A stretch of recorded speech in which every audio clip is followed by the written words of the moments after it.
What is going on, Tan and J-Man Show Nation? It is Monday night. It's April 14th, 2025.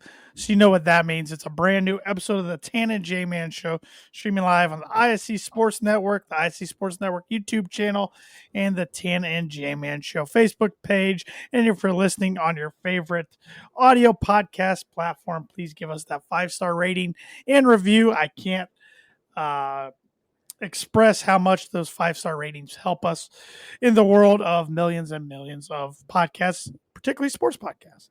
With all that said, I'm Tanner Lee. Josh the J-Man Months on my screen, an hour behind me on Central Time over in the state of Illinois. J-Man, what's going on? How was your last week? It was pretty good. Pretty good. The curse is broken. I didn't think it was going to happen. I didn't think it was going to happen. No, but either. After years and years and years of J-Man's book of predictions, predicting that Rory McIlroy would win not only Masters, but majors. Yeah. Finally came to fruition after an 11-year hiatus. Rory McIlroy is back in the major winners circle, getting his first green jacket of his career and becoming just the 6th guy to win the career Grand Slam of majors in the golf world. So, and only the second in the past 50 years. The other guy, Eldrick Tiger Woods. So, pretty good company.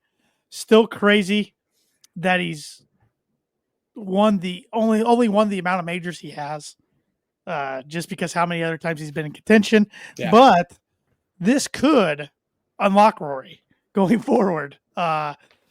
I know a good friend of the podcast, Aaron Lynch, is predicting him to win 2 of the next 3 majors, 2 of the next remaining 3 remaining. I don't know if he'll do that, but he does have a good track record at the courses where the PGA Championship and Open Championships are going to be played this year. But it'll be interesting to see where his career goes from here, and what the next big storyline in golf is going to be. Mm-hmm. I guess an easy one would be Jordan Spieth, because he's only one away from the career Grand Slam. That's the PGA Championship. But Jordan hadn't really been in the mix the past few years as Rory has. So other than that, I don't know what storyline you go with next. Yeah. I honestly don't. So shifting gears, we'll talk about the Masters here in a few minutes, but shifting gears to my birdie bogey question this week. It is college basketball related. We can talk about the final or the championship game. That's true.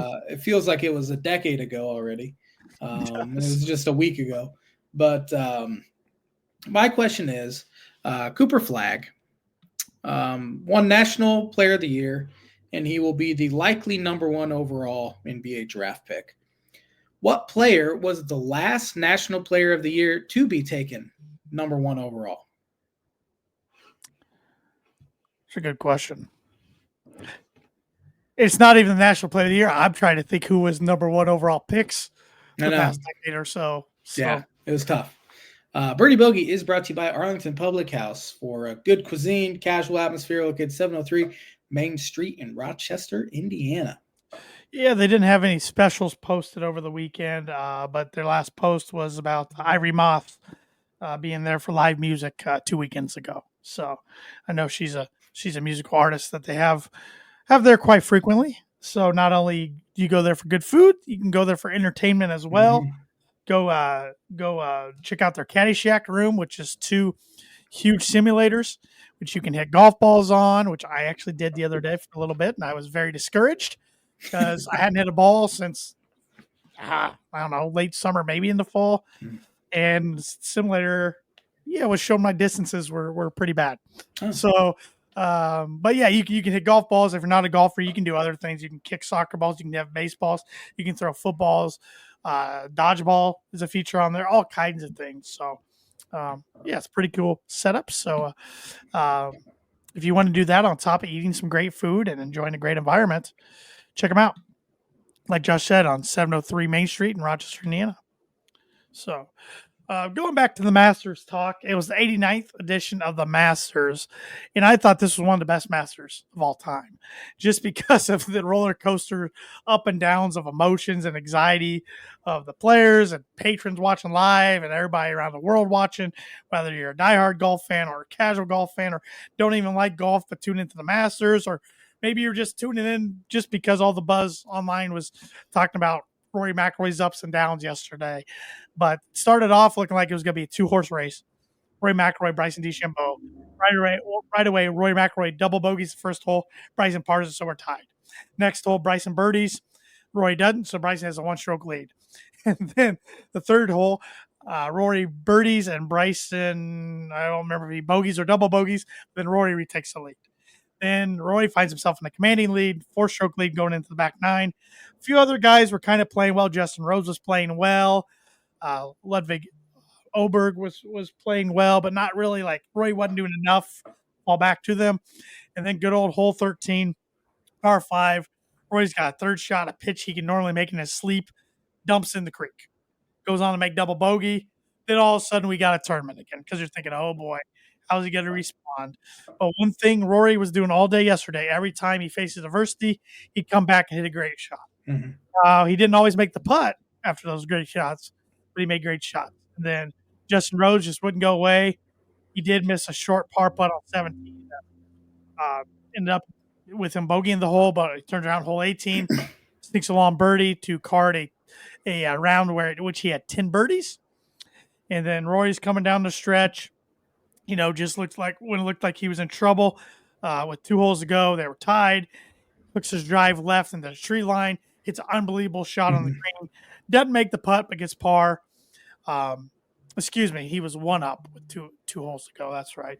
Then going into 18, I had to kind of chuckle because Nance and even the guy who was commentating on 17, they were acting like it was done. Yeah. 1 hole left. I'm thinking he could bogey this hole. This isn't the easiest closing hole. And that's exactly what happens. And he bogeyed it from like 125 yards out. He had a wedge in his hand, which I think he'd take that 10 out of 10 times. He told him earlier in the week that was going to be the scenario. But he dumped in the bunker, got out of the bunker, and then ended up missing the par putt to win the match in regulation, to win the tournament in regulation. So they went to the playoff, replayed hole 18. He and Rose had good drives. Rose had a good second shot, real good second shot. Got a little unlucky that the ball didn't check and kind of rolled out a little bit. Roy hits one even closer. Right then I knew, I was like, Justin's got to make this putt to extend this. If he misses, Roy's not going to miss that. Justin gives it a good roll, misses. Roy makes it, and then just has one of the – and I got to be honest, I wasn't rooting for Roy to win. I was rooting for Justin Rose. I will be honest. I was probably one of the few out there. But I like chaos. I like drama. I like the storyline. I like the J-Man's book it curse that we've been doing for years, which has been a nice bit on this podcast. But right when Rory made that putt, that was one of the more authentic, genuine reactions I've seen out of a professional athlete in a long, long time. You could tell not only was he pumped to accomplish this dream of his that he's had a dream since he was a little child, but the weight was just lifted off his shoulders. You could tell it had been eating him up for 11 years. I mean, this was his 11th major. 11th Masters, he was trying to get this done since he was in that position, starting with the 2015 Masters. He'd been close a couple different times, and to finally do it, it was a pretty cool thing to see. So, yeah, it was kind of like the Steve Young get the monkey off his back sort of moment for sure. Right. I wonder what was going through his head when he missed that putt on 18 in regulation. He walked off. He looked pretty stoic, but you could tell it was eating at him because he probably felt like, man, I just missed the greatest opportunity of my entire career on a makeable putt. Yeah. I mean, it wasn't easy. No. It was I don't know if there is such thing on Augusta Green as an easy putt, but it was one he'd make more times than not. And he was probably a little shell-shocked, like in disbelief that just happened. And he said the thing that helped him was his longtime caddy when they were walking off goes, well, buddy, we would have taken this if somebody would have gave it to us on Monday. Let's go win the thing. And he said that kind of calmed his nerves, which I was like, that's pretty good perspective. And I don't think caddies get enough credit because, of course, they're not the ones hitting the shots, but they're helping their guys with yardages, planning the shots, talking strategy. And like he did there, you have to keep your guy focused and positive. Like I know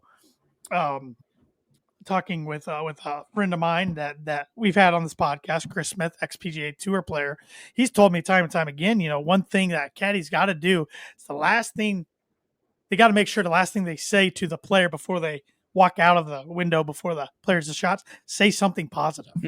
Last thing you ever want to do is be arguing or a caddy say something kind of negative, then walks away, and then that's your last mental thought. Good luck with this one, buddy. Yeah, exactly. Yeah. You do see guys argue with their caddies from time to time, and a lot of caddies are on somebody's bag for 3-4 years, and then it's a mutual split. Sometimes it's to save the friendship. Sometimes it's just professional differences or Right. whatever. But heck, even Tiger's had, I think he's up to, I think 3 different caddies now in his career. So even the greatest of the greats split with theirs. So, but the caddies make a good living. They get 10% of the winnings from the tournament, and then on top of whatever the player wants to pay them. But I thought that was pretty cool to hear Rory say. And then I thought the green jacket ceremony in Butler's cabin afterwards was kind of interesting. Scotty didn't really say much to Rory. Not that they typically do, but usually it's more of a friendly embrace. And then they were talking to Bryson DeChambeau after the round, and they were saying how Rory seemed out there. He goes, I don't know. He didn't say a word to me all day. And they're like, did you try to talk to him? He goes, he wouldn't talk to me, which I see both sides. Like, one side, I'm like, oh, well, that's kind of rude. But the other side, it's like, I don't know if Prime Tiger would have talked to anybody on a Sunday in the Masters, kind of, focused in the zone eye of the Tiger, no pun intended. But I do think there is some animosity a little bit between the Europeans and Americans, especially in the Ryder Cup year, which this year is on American soil. But it was, like him or not, he is one of golf's most popular players and has been for many, many years. And I think a lot of people around the world were pretty happy he got it done yesterday. And I felt bad for Justin Rose. This is the second time in the last 8 years he's lost a sudden death playoff in the at Augusta, and I think he's in his 40s. I'm not sure exactly how old, because he would have became the oldest person to win their first Masters, not the oldest to win the Masters, because Jack did at age of 46 in 1986. But I doubt he gets in that position again. Yeah. And a lot of people wrote him off after his play on Saturday. I did. I didn't think he had that in him yesterday to post 10 birdies. And another guy probably kicked himself, Patrick Reed.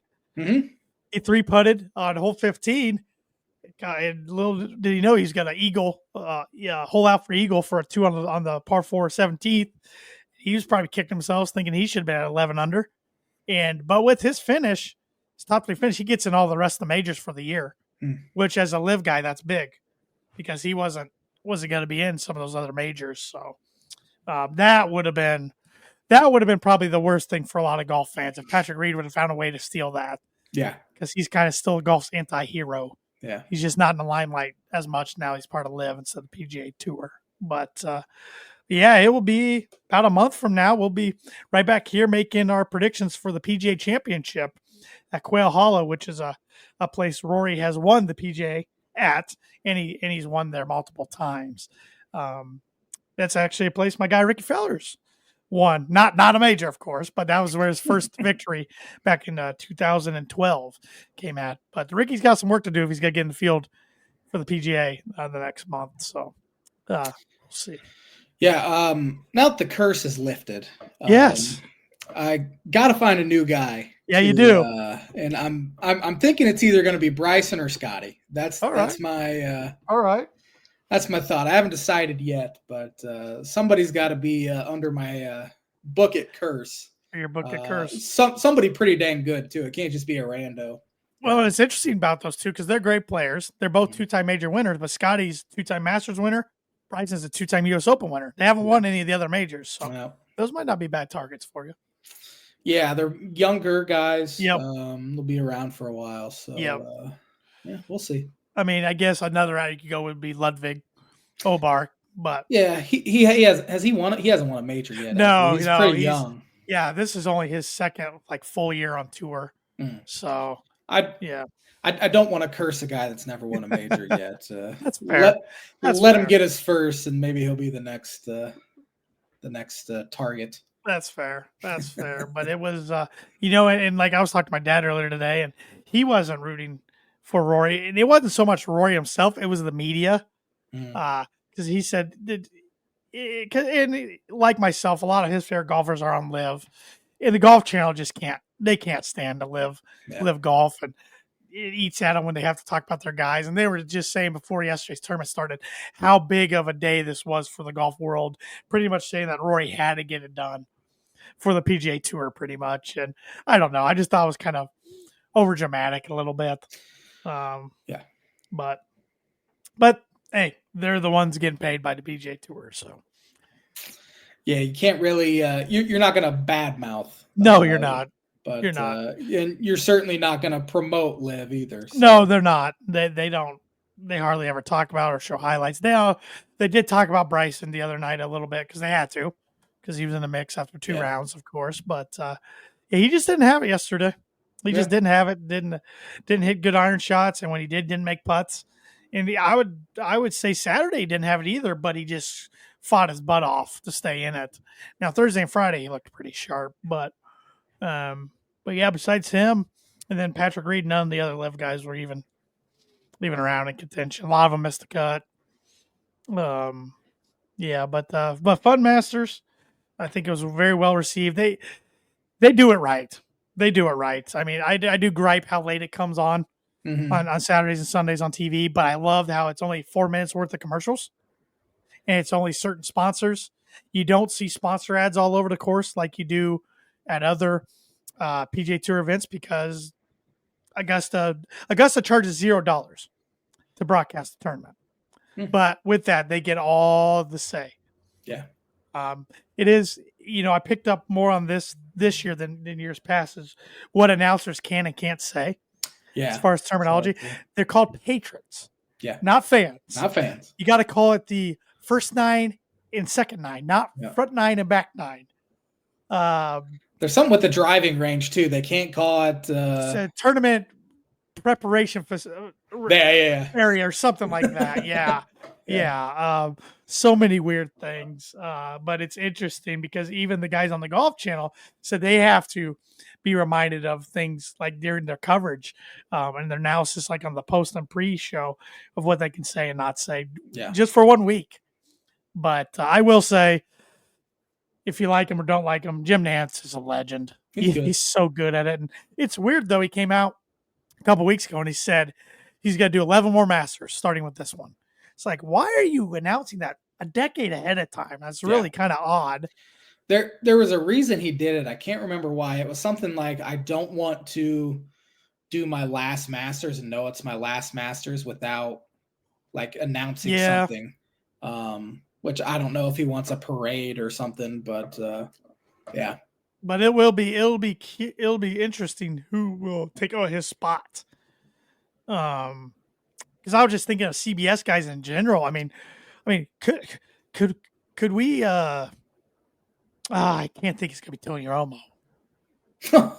He loves golf. I just can't think he's not prestigious enough. And I don't know if he'll be a CBS analyst in the last years. I know CBS's number 2 guy is Ian Eagle, who's fantastic, but I just can't imagine him doing golf because same with Kevin Harlan too. He's kind of their number 3 guy, and he's fantastic. But I just can't see him doing golf at all. Like somebody mentioned Tom Brady. I'm like, Tom Brady works for Fox. Yeah, and that'd be a weird fit too. Yeah. So I don't know. Honestly, I mean, they got time to figure it out. I can't think of really any other golf company because it's got to have to be somebody kind of relatively young right now at least. That's still going to be, in their prime in 11 years. But Nance is a pro's pro. I mean, he doesn't do the Final Four and national championship anymore, but he still does NFL and golf, and the Masters is kind of, I would say, what he's most known for. His voice suits the Masters. Yeah, it does. It does. The much better. Effect and. Much better than I think in the NFL or college basketball. One thing I thought he and Immelman did yesterday really well is after Rory won, they let it breathe. Mm-hmm. He was walking and got all the reactions. Too many times commentators don't let moments breathe. Well, yeah, Jim's partner during the NFL doesn't let anything breathe. He's got to say something immediately and just there we go, Jim. Ruin the moment. The good play-by-play guys just let it breathe. Yeah. Joe Buck does it. He does it. NFL, whenever he did baseball, he just let the moment breathe. And then you have blowhards like Romo ruining moments by having to say something. Brady's the same way. Tom's terrible at it. I think Greg Olson's fantastic. But Yeah, especially huge moments like that. You just gotta let the crowd take it from there. Essentially, I did think, and I kind of mentioned this earlier when talking about Nance, talking about Rory on 18. I thought he was unloading all his bullets though, and during 18, like talking about Rory, like his history growing up, this, because I think he was he literally thought wedge in hand, he puts on the green, it's over. Yeah, and he did the unthinkable, putting it in the bunker. Because so I think that's why he was unloading all the clips, probably getting ready. He probably had a call in his mind when he was going to win it, and then going to the playoff, probably change that call up a little bit, most likely. Yeah. But I will say too, I don't know if you saw on social media the Nike ad. Mm-mm. It was fantastic. It was a fantastic ad on Nike.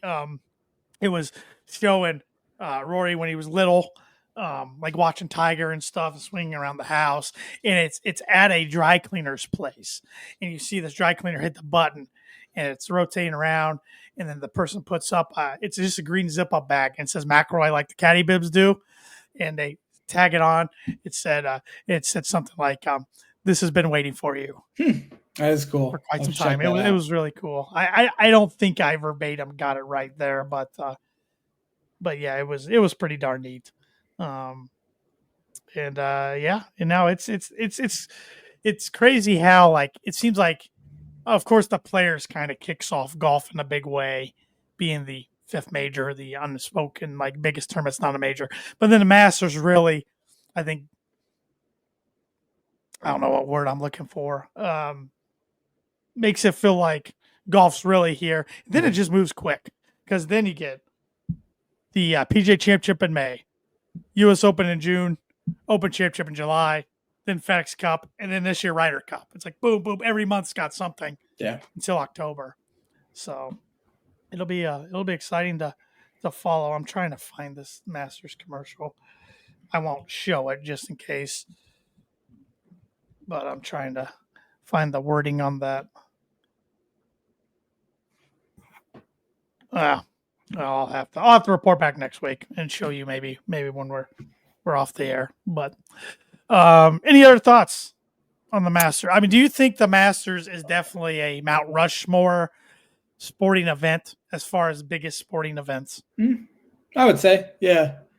Super Bowl would be on there. I think the Masters is on there.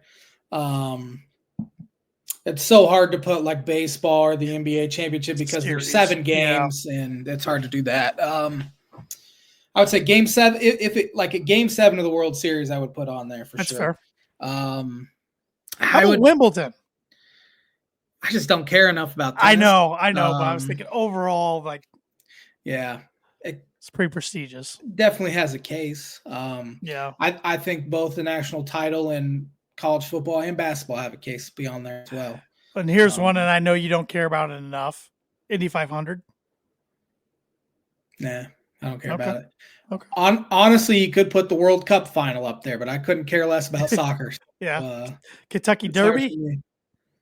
I would put the Derby on there before the Indy 500, but that's just me. Which interesting thing about that is that's yeah, the jockey's accomplishment, but it's the horse's accomplishment. Yeah. You know, where I guess racing, it is your car, but also you're somebody steering the car. But, yeah. When is the Derby? It's got to be coming. It's coming up a couple weeks, right? Real soon. Yeah, 1st of May, maybe. Let me see here. May 3rd. Saturday, May 3rd. Yep. 2 weeks. Crazy. Yeah. Maybe you need to go over to your neighbors and get on a horse and film a video Derby week. If anyone's got $1.6 million laying around, they're trying to sell the place. So free ad. Yeah. Wow. I'm not buying it. I don't have 1.6 mil. We had a neighbor down the road from us that had listed their house for a little north of 1.6. I think it was 1.8. It's not on the market anymore, though. They obviously decided to stay for a little while. I don't know. Perhaps no one was offering them that kind of. I don't think so. But hey, I don't know. I've never been in it, so looks cool from outside. So they sell their house for 1.8. You can put yours up for 1 million and see what happens. I think I'd be sitting here for a long, long time. Yeah, long time. But yeah. So no, fun Masters. The 90th will be a big addition next year. And another thing I was thinking of the other day, you know how they always have legends hit the first tee shots, like the ceremonial tee shots to get started, and it's Nicholas, it's Player, and it's Watson right now.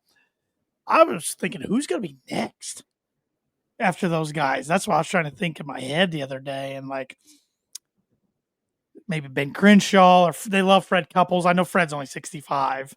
But like, it's interesting to think who the next wave might be, because for years it was Jack, Arnie, and Gary Player. Then Arnold passed away, so then they had to find a third. Tom Watson was next in line. So it's just things like that. It's just kind of interesting thinking, just like Nance, like traditions that you're used to in the Masters. How many Masters Nance done? Oh, I think he started in the late 80s. Really? Wow. I think so. Maybe early 90s. Yeah. 30 years, huh? Yeah, I'll try to look that up while we switch gears here. Do you want to be educated? I always need educated. On this day in 1910, U.S. President William Howard Taft began the tradition of throwing ceremonial first pitch on opening day of baseball season. He was, I believe, one of a handful of presidents to play Augusta National multiple times. Pretty sure he's the one that died in his bathtub. He's Nance started in 1986, so he's called 40 Masters. Almost 40 years, huh? Yep. He plans to continue broadcasting until the 100th Masters in 2036, which would be his 51st year. Maybe that's why the 100. Yeah. There we go. On this day in 1925, the first regular season Chicago Cubs game broadcast on the radio, WGN. Legendary. They're no longer on WGN as of. Did you say 1925? Yeah. 100 years ago today. 100 years ago today. Yeah, Cubs broadcast their first game on the radio on WGN, and they were on WGN till, I want to say, WGN radio till 2019, maybe. Are they on the Score now? Yeah, they're on the Score. They were on something else for a year. I want to say 2019. It might be more recent than that. I'm surprised Marquee didn't have their own radio station or network. Yeah, I don't know. I don't know. They threw all their money into the TV station, I guess. How's that been going, by the way? From your perspective. I miss Lynn Casper, who was their play-by-play guy. He left to go call radio for the White Sox because he always wanted to call postseason baseball, which is ironic that he's with the White Sox. He didn't go. He didn't go to the White Sox just to get them to the playoffs. But if you're on TV, you're not calling playoff games. Yeah. So he wanted the option, and he did get a call, I think, a year or two worth of playoffs for the White Sox. And he probably got a raise too. Yeah. So I'm hoping when Pat Hughes retires, because he's 70 something, that they'll give Lynn Casper a call and bring him back. But Marquee, Hughes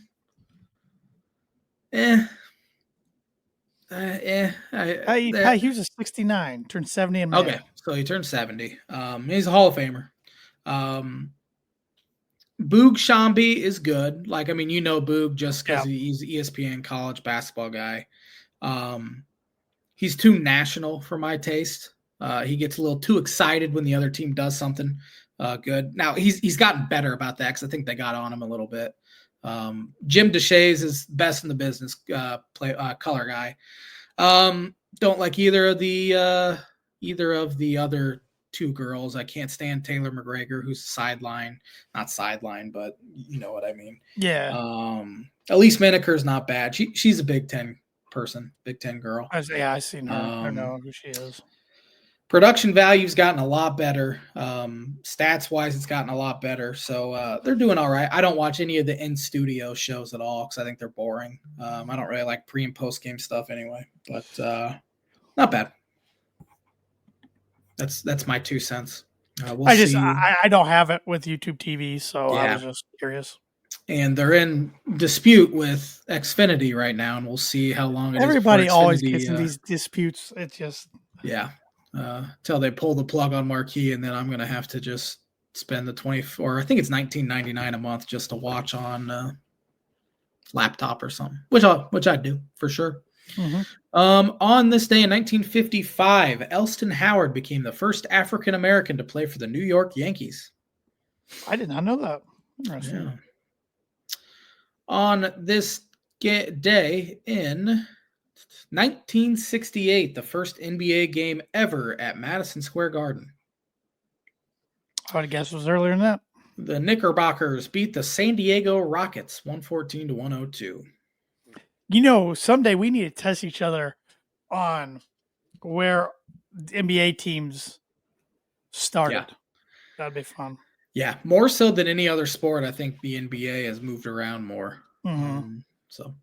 The first regular season Major League Baseball game played outside the U.S. on this day in 1969, where the Montreal Expos beat the St. Louis Cardinals 8-7 in Montreal. Bring them back. Yeah. On this day in 1974, who won the 38th Masters? 74. Let's go with Jack. Gary Player. Yeah. On this day in 1985, who won the Masters? Oh, Jack was 86. 85. Bernard Launer? It was. You got it. Which I thought this was Bernard's last Masters this year, so he was featured a lot. He was supposed to be last year, then he tore his Achilles. Yeah. So. On this day in 1991, who won the Masters? It was this guy's only major title. Was it Ian Woosman? It is, yeah. It was the fourth straight year the Masters champ was from the UK. Little fella. I think I tower over him. I did the first memory I have of Ian Woosman. I think we were in middle school. It was just when I was kind of getting into golf. He got in trouble at the British Open. And I think he was leading after that day, and then they had to give him an extra some penalties because he had an extra club in the bag. You can only carry 14 during a tournament. His caddy forgot to take an extra club they were working on the range out of the bag, and he took the club and he threw it when he found out, and made just big old fit. Yeah. So I remember, and my dad's like, "Yeah, he won the Masters one year." I'm like, "That weird guy won the Masters." I bet did he fire his caddy? I assume he did. I'm assuming he did. Yeah. On this day in 1996, who won the 60th Masters? 96. The blowout. I think that was Faudo. It was. He won by 5 strokes ahead of Greg Norman. Norman had the lead going in the back 9. And he won by 5 strokes? What a Norman never won the Masters. What an all-time collapse. Yeah. Who won in 2002? 2002. Okay. So been before Weir. Weir was 03. Scene. Oh boy. So actually, I think that was Vijay Singh. It was not. It was Tiger. Tiger. Okay, I got 01, 02 mix. Okay. I think Vijay won in 2000, didn't he? Okay. Then Tiger won 01, 02. Okay. Yeah. Who won in 2013? 2013 was Adam Scott. Yeah, it was. In a playoff. Yep, over. I don't recall. Cabrera. Was it Angel Cabrera? Angel Cabrera. He made his return to the Masters this year after spending some prison time. Oh, what did he do? I think it was the domestic issue. Yeah. I think. Surprised they let him back. I know. What about 2019? Tiger Woods. It was last year. Last year, Sky Scheffler. You got it. That'll do it for on this day. That's one thing I'm pretty good with Masters dating back to 1990. Mm-hmm. Then the 80s, I'm kind of off. Pretty good. That is the On This Day segment, which is brought to you by Like It Is every week on the Tan and J-Man Show in 2025 by Mooney Woodcrafts. Mooney Woodcraft is a veteran-owned and operated woodcraft shop based out of Texas with Indiana grassroots. They provide 100% hand-cut custom designs that fit your needs, and their pieces are a great addition to any home, office, or man cave. You can see some of their recently completed projects by visiting them at Mooney Woodcrafts on Instagram and on Facebook. And if you let them know the Tan and J-Man Show sent you, you get 15% off your first signed order.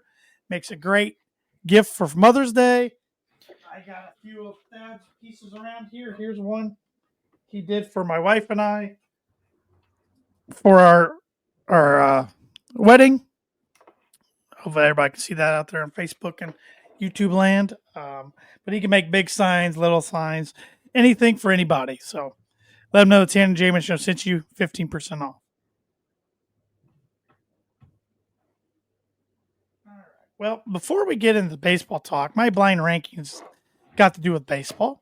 All righty. It's got to do with Cubs baseball. Oh, We were boy. just talking about the Cubs a little bit. So I went back and was looking at home run single season leaders for the Cubs throughout the years. And I chose 5 guys who had all hit at least 30 home runs one time for the Cubs. And I want you to rank them All right. by career, Okay. in your opinion. Starting off with Moises Alou, who hit 39 home runs man. for the Cubbies. Tough.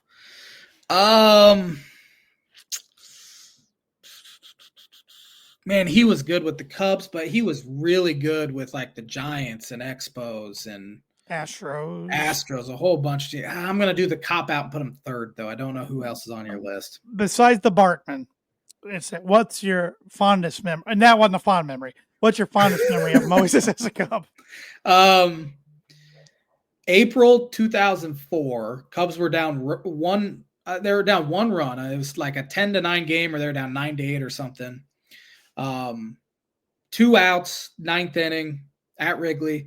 Sosa hits a homer to tie it. Very next pitch, Moises Alou hits a walk-off homer. I remember it vividly. He supposedly had an interesting way to soften his hands on the bat without even using batting gloves. He had the weirdest batting stance too. He looked like a duck. Yes, he did. It was fun to imitate in backyard baseball, though. One of J-Man's favorite Cubs of all time, Aramis Ramirez. I'm gonna put him second. Okay. I'm okay with that. I think he had a better career than Moises, and I can't put him behind at this point. You have no idea who's coming up, I have no idea. I'm screwed. Chris Bryant. I was just thinking, the difference in opinion between Cubs fans and Rockies fans on Chris Bryant is unbelievable. I mean, you have Cubs fans saying he's a Cubs legend, Rockies fans saying he's the most hated player in franchise history. It is which they hated when they threw him that money in that contract to begin with, but he just been injury ridden so bad and bad when he just bad. Healthy. They can't get rid of him because nobody wants him. Man, Cubs career, I'd put him at. I would have put him at 2 probably, although I have my 2. I'll put him 4th. 4th, okay. Yeah. Alfonso Soriano. I guess I'll put him 5th. I don't know who my number 1's going to be. Soriano, though, man. He was pretty good everywhere he went. Yeah, good player in the like steroid era too, where he was not a steroid guy. And people forget how good he was with the Yankees because he wasn't there really very long. Yeah, he kind of became a big name with the Yankees, and they shipped him off at the A-Rod deal. Which Robson Cano was supposed to be part of that too. Oh, that would have been interesting. And the Yankees said no. So. Yeah, Alfonso, it was the largest contract in Cubs history until the Cubs signed Jason Hayward. His first 2 years with the Cubs were good. After that, it was bad. And then I think his final year there was pretty good. But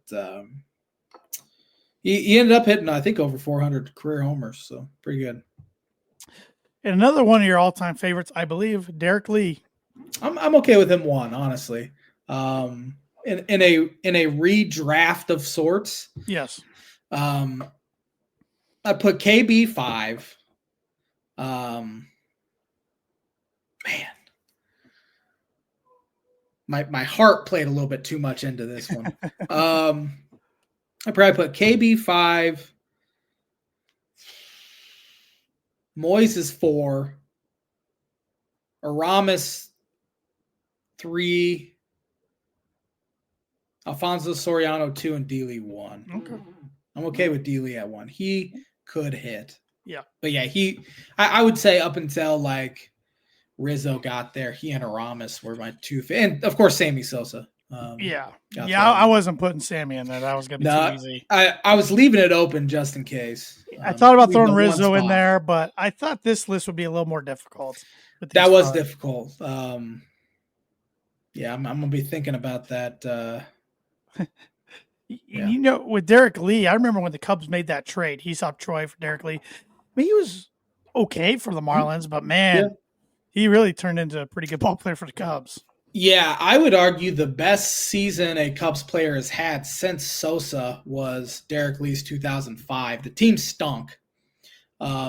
But he hit, I think it was 335 with 46 homers, drove in well over 100 RBIs, probably won the Gold Glove that year, and he ended up finishing third in MVP voting behind, of course, Albert Pujols, and then Andrew Jones, I think, was second.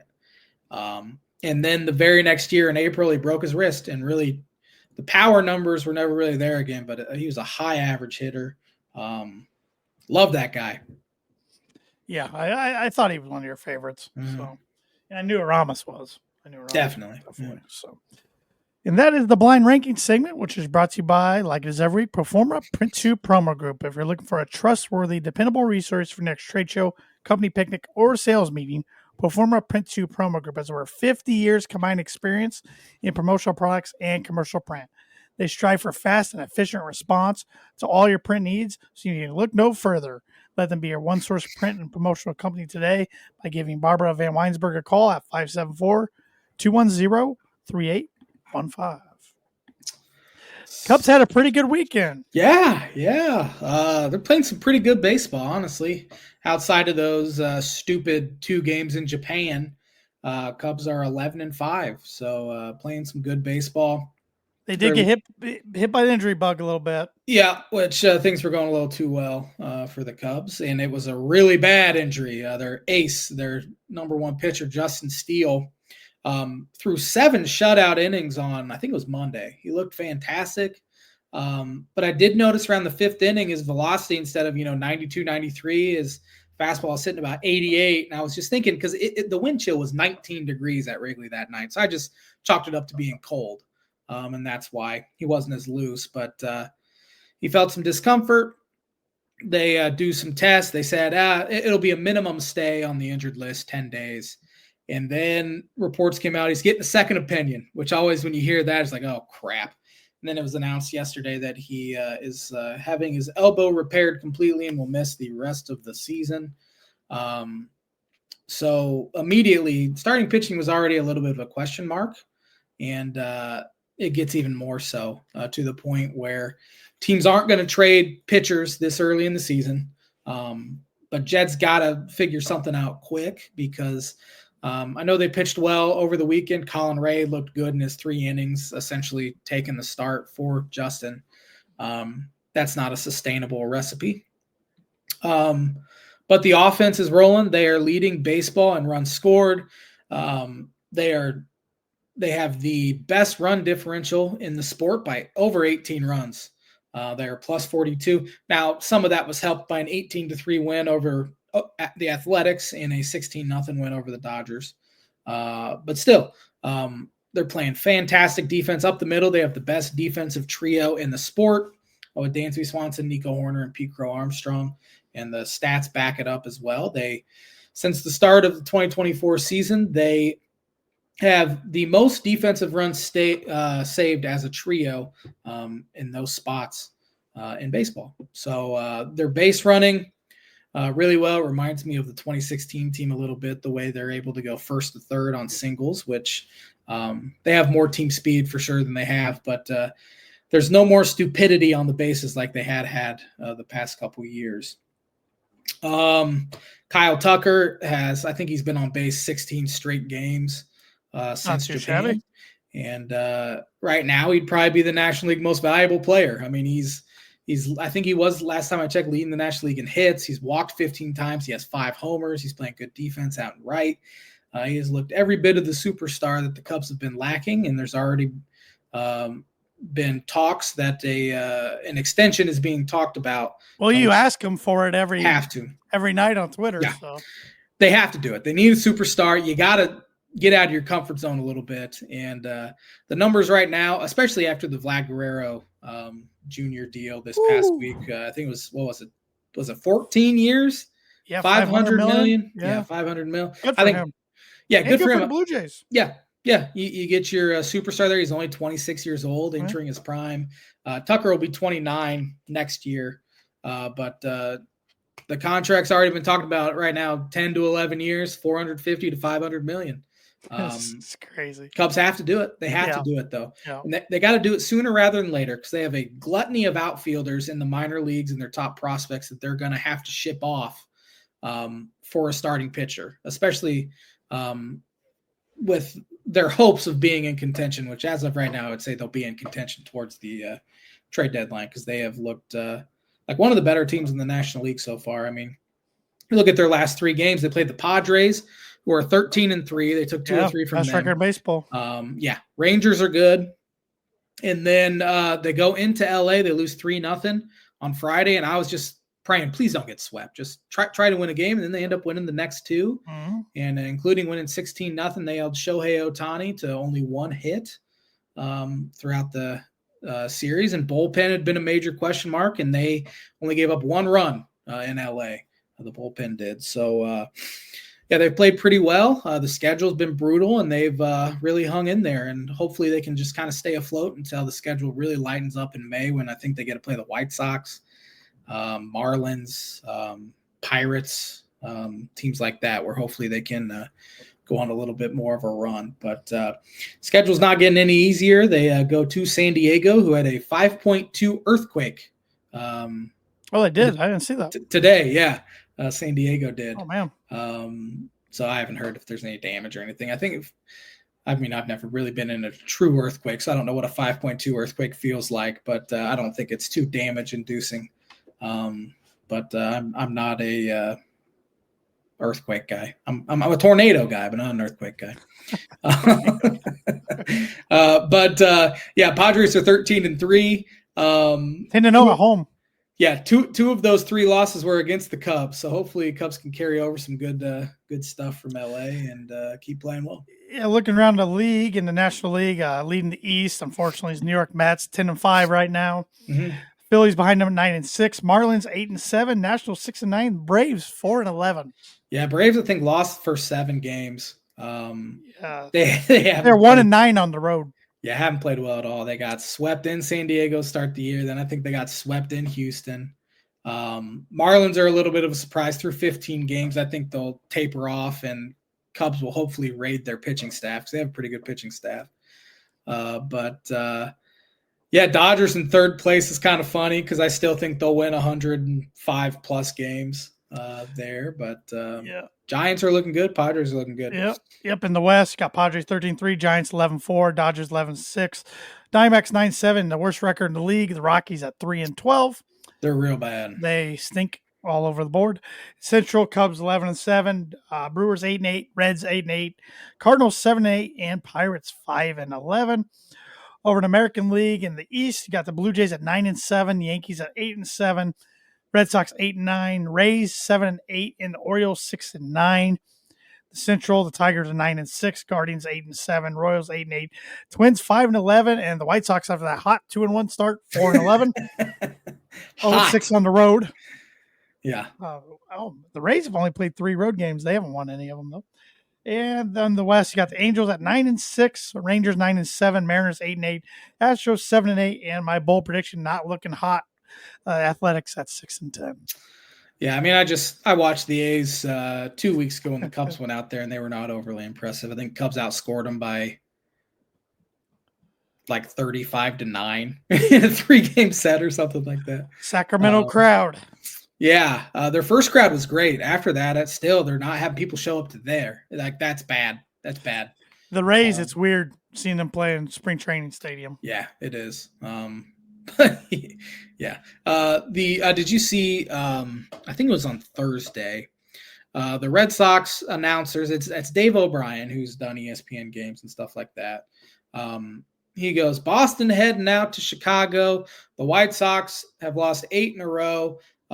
Red Sox need some wins, and it's coming at the perfect time. And then the White Sox go and win the first 2 games of that series against the Boston Red Sox. That's why you don't put that out there. I know. Yeah, you don't say that stuff. And that's bulletin board material. I mean, come on. Yeah.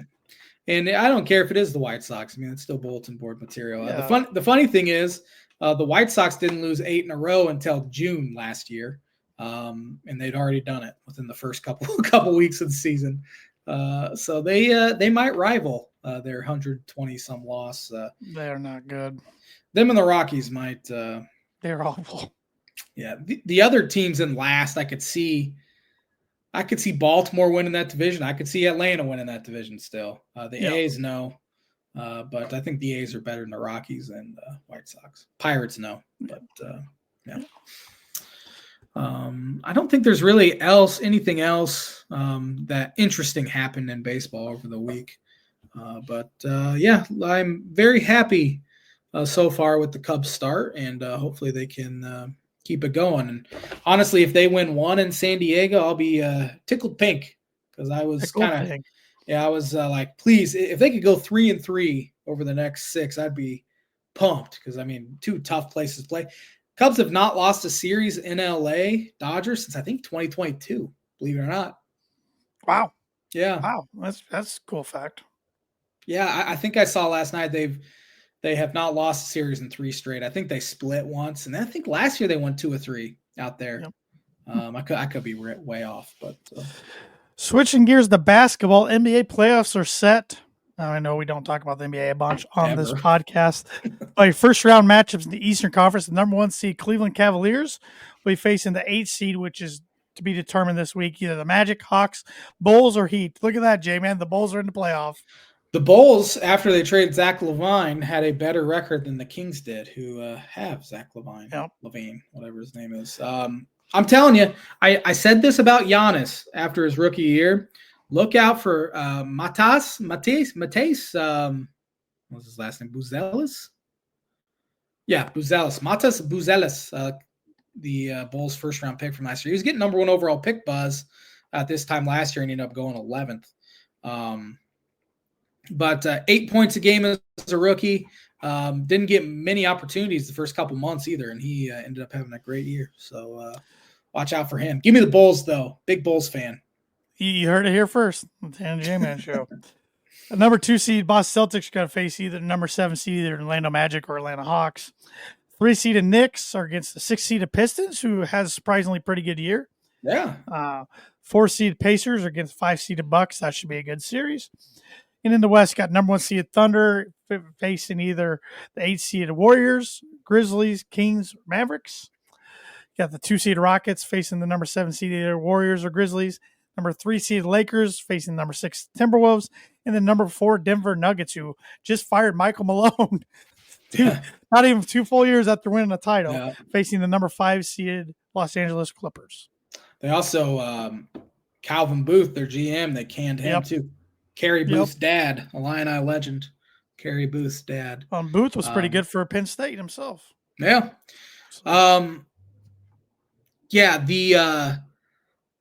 The 8 seed and the 2 seed in the West are separated by 4 games. That's it. Crazy. So it could be a bloodbath.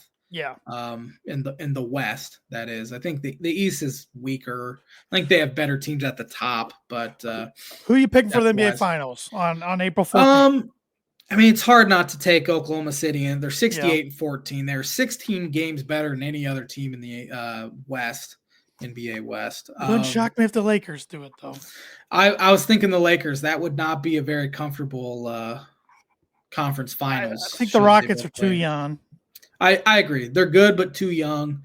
I mean, Minnesota had that run last year to the conference finals, but I don't think they get there this year, although I'm sure that's not a real comfortable one for the Lakers in that 6-3 matchup. I think Denver's time's kind of starting. I don't think they win that series against the Clippers. I don't either. Too many distractions. Yeah. And who knows? This might be the year they end up having to just kind of blow it up a little bit. Well, I think that's part of the reason they did that. They're like, we need to win more with Jokic. Yeah. And I think they want to – it wouldn't shock me if Jamal Murray or Aaron Gordon, probably more so Murray, one of those two gets shipped off and they try to get another all-star to pair with Jokic. Yeah, Jokic, I mean, there's also been buzz that he could be traded. They don't have a GM, so I don't know how they could have that. Yeah, that would surprise me, but you never know. Some crazy things happen.